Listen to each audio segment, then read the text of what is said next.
Karon galinog na po dito sa Davao. 7.6. Kusog-kusog gid ay.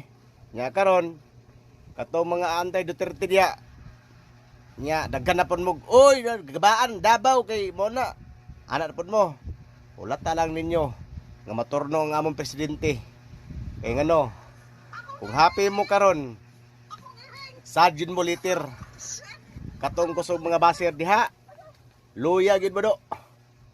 Tanaw na to sa taman inyong pagkaswapang mga tao. Katong daghan diya ang kapuspos nga magpaputol kog liog nga mo makauli si presidente ang among lolo. Ihaw gid kado ingna kog bakakon. Mamatay yo ka. Nya karon kay naglinog man pud sa Davao 7.6. Nya nanapon mo ika-comment.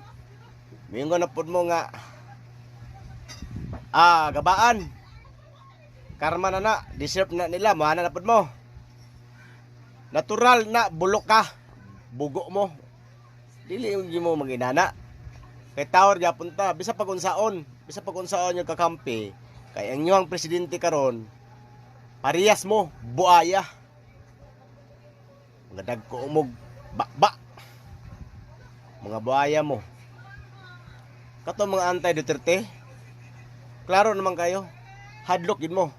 Basta mo presidente na ang amuang si Ma'am Sara o. Katong kusog kayo mang daog-daog, murag sikinsa, ingnaw bakakon, mamatay yud mo.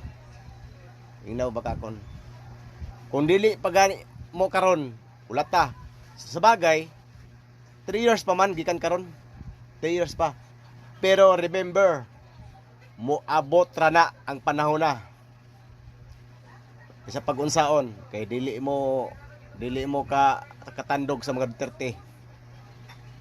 For the first time, ang among presidente Mindanao kato mga antay diha nga sa mga Duterte, katong mga basbas o katong mga kada ikaw manang clear nasa Malacanang blanco kay ka mura ka atong lubing nga way sulod. Dako lang ulo nimo. Dako lang naong nimo. Nabusog kag si kinaon na ng mga kinawat. Interviewon si Bongbong.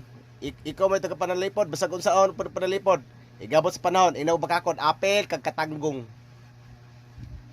Preso ka na.